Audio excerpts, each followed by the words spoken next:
بسم اللہ الرحمن الرحیم۔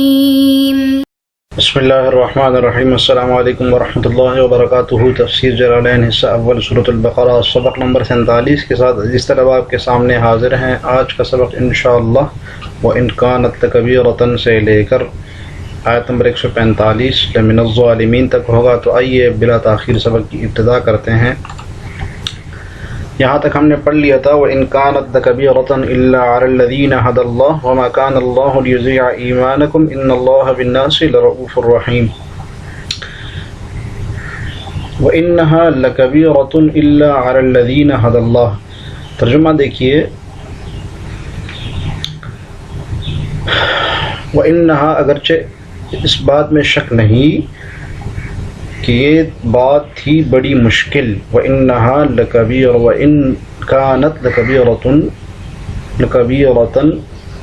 اس بات میں کوئی شک نہیں کہ یہ بات تھی بڑی مشکل، إِلَّا عَلَى الَّذِينَ هَدَى اللَّهُ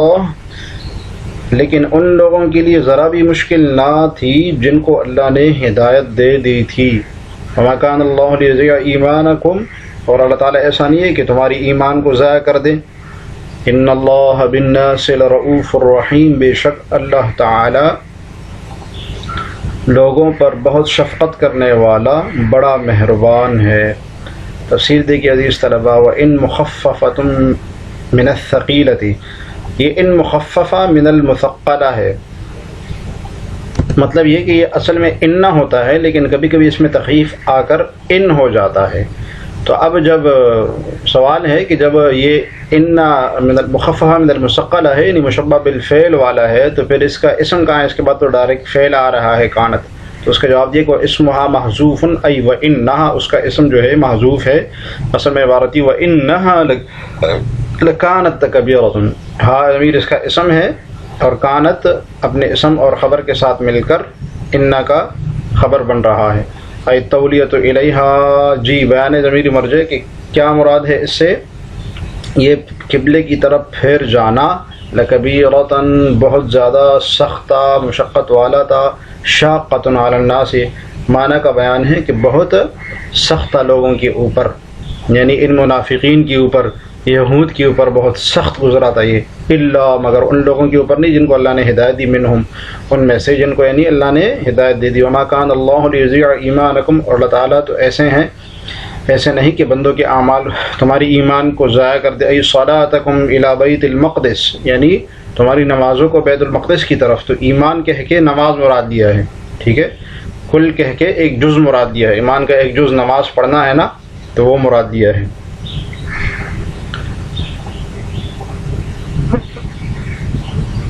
بل یثیبکم علیہ، بلکہ ثواب دے گا تمہیں اس پر، لأن سبب نزولہا، اس لیے کہ اس آیت کا سبب نزول تھا، السؤال ایک سوال تھا، عما تھا قبل تحویلی، ان لوگوں کے بارے میں جو تحویل قبلہ سے پہلے وفات پا گئے تھے۔ اصل میں ہوا یہ کہ حی بن احتب جو کہ یہود کا بڑا سردار تھا، انہوں نے مسلمانوں سے کہا کہ جو لوگ تحویل قبلہ سے پہلے بیت المقدس کی طرف نماز پڑھتے رہے ہیں اور وہ پھر فوت ہو گئے ہیں تو ان کی نمازوں کا پھر کیا؟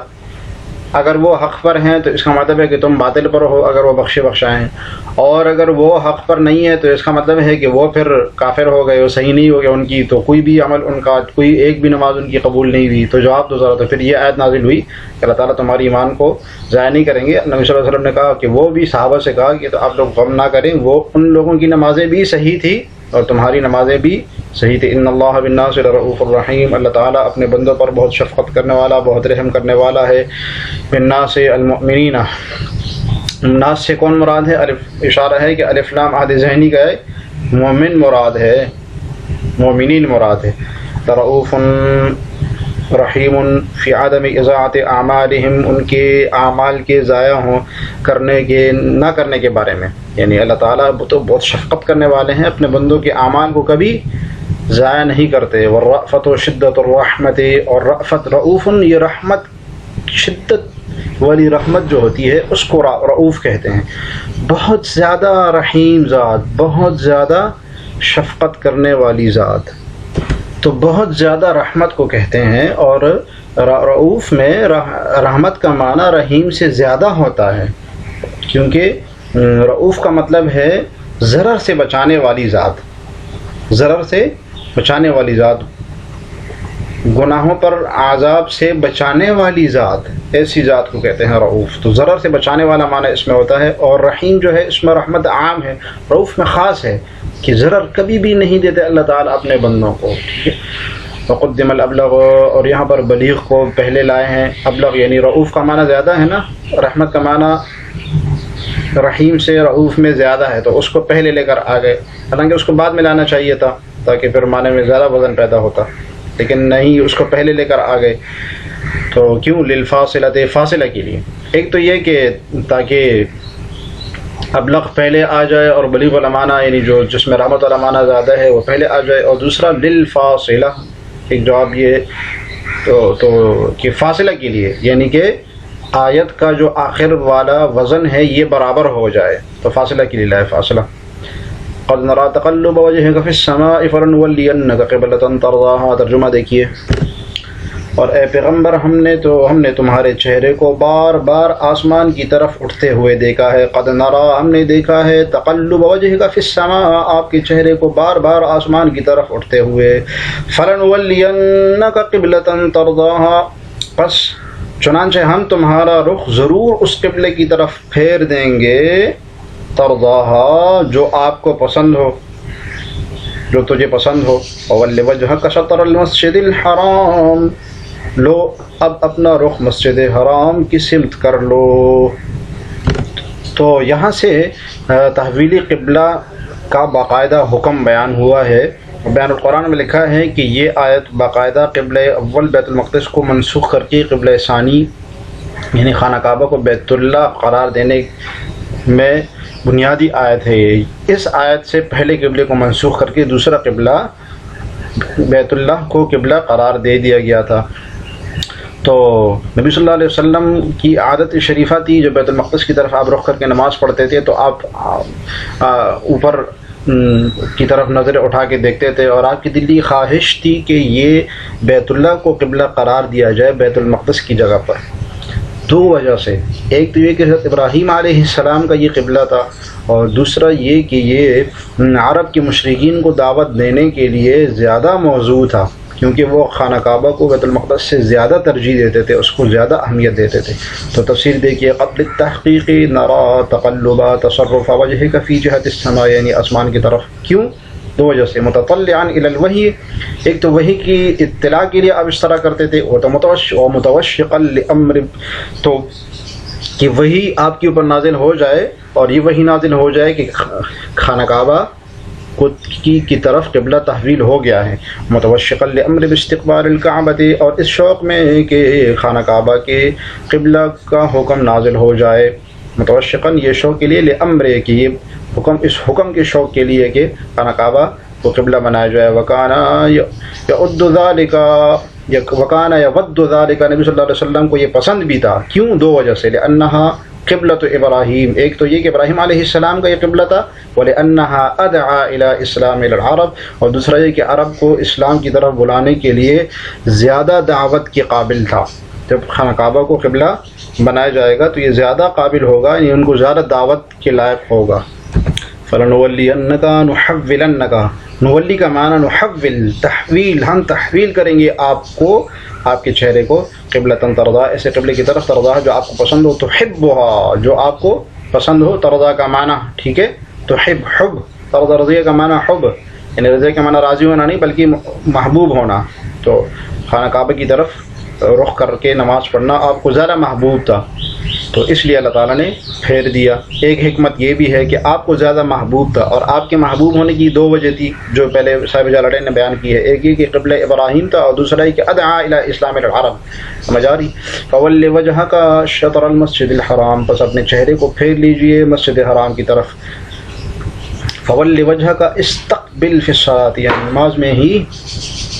استقبل فی الصلاۃ، نماز میں ہی آپ پھر جائیے۔ شطر نحو، تو شطر جو ہے نا حصے کے معنی میں آتا ہے، لیکن یہ نحو طرف کے معنی میں بھی آتا ہے، تو یہاں پر طرف نحو کے معنی، شطر المسجد الحرام، مسجد حرام کی طرف، الکعبہ یعنی کعبہ کی طرف۔ یہ کعبہ جو ہے وہ مسجد حرام میں واقع ہے، وہ جو خانہ کعبہ ہے جو کالا نظر آتا ہے ہمیں چوکور، یہ کعبہ، اس کو کعبہ کہتے ہیں، اس کے گرد گھوما جاتا ہے اس لیے اس کو کعبہ کہتے ہیں۔ تو یہ مسجد حرام میں ہے، تو مسجد حرام جو ہے محاط ہو گیا، ٹھیک ہے، اور یہ کعبہ اس میں محیط ہے، اس میں واقع ہے، تو محاط کہہ کے محیط مراد لیا ہے، ٹھیک ہے۔ تو علامہ زمخشری رحمۃ اللہ علیہ نے لکھا ہے کہ اس کی وجہ یہ ہے کہ جو لوگ خانہ کعبہ کے اندر ہوں گے ان کے لیے تو عین الوجہ کرنا ضروری ہے خانہ کعبہ کی طرف، یعنی اس میں صف ارد گرد بنتی ہے کہ بالکل خانہ کعبہ بالکل سامنے ہو، لیکن جو دور ہوں تو مسجد حرام اس لیے کہا کہ دور ہو تو وہ مسجد حرام کی طرف صرف جہت کر کے نماز پڑھ سکتے ہیں، جیسے کہ ہم دور ہیں ہندوستان پاکستان کے لوگ اس طرف صرف رخ یعنی جہت کر کے نماز پڑھتے ہیں، عین کر کے ہم نماز نہیں پڑھتے ہیں، ایسا نہیں کرتے ہیں کہ ہم خانہ کعبہ ہمارے آگے ہو تبھی ہم نماز پڑھیں گے، نہیں، بلکہ ہم مسجد حرام کی جہت میں نماز پڑھتے ہیں۔ تو علامہ زمخشری نے لکھا ہے اس میں حکمت یہ ہے مسجد حرام کو ذکر کرنے کی کہ جو دور لوگ ہیں وہ جہت کر کے نماز پڑھیں گے، اور جو وہیں پر موجود ہیں وہ عین کر کے، عین جہت کر کے نماز پڑھیں گے۔ وحیثما کنتم، اور جہاں پر بھی تم ہو، خطاب للامہ، یہ اس میں اشارہ ہے کہ پوری امت کو خطاب ہے، صرف نبی صلی اللہ علیہ وسلم کو نہیں بلکہ پوری امت کو۔ اولوا وجوہکم، بس اپنے چہروں کو پھیر دو، فی الصلاۃ، نماز میں ہی، شطرا، اس مسجد حرام کی طرف سے، مسجد حرام کی طرف اس کو پھیر جو ان الذین اوتوا الکتاب، اور وہ لوگ جن کو کتاب دی گئی ہے، لیعلمون، وہ اچھی طریقے سے خوب جانتے ہیں کہ انہ الحق، کہ یہی تحویل قبلہ خانہ کعبہ کی طرف رخ کرنا ہی برحق ہے، من ربہم، ان کے رب کی طرف سے، واللہ بغافل عما تعملون، اور جو کچھ یہ کر رہے ہیں اللہ اس سے غافل نہیں ہے۔ تفسیر دیکھیے، انہ ای التولی الی الکعبۃ، بیان ضمیر مرجع، ٹھیک ہے، ضمیر مرجع بتا رہے ہیں کہ اس سے کیا مراد ہے، یہ تولی، پھر جانا خانہ کعبہ کی طرف، الحق الثابت، جی حق کا معنی کہ جو ثابت ہو، برحق ہو، من ربہم لما فی کتبہم من عہد النبی صلی اللہ علیہ وسلم من انہ یتحول الیہا، یہ تفصیل اس کی، حق کی تفصیل، یہ وہ جانتے ہیں۔ کیا وجہ ہے کہ ان کی کتابوں میں یہ شامل ہے، ان کی کتابوں میں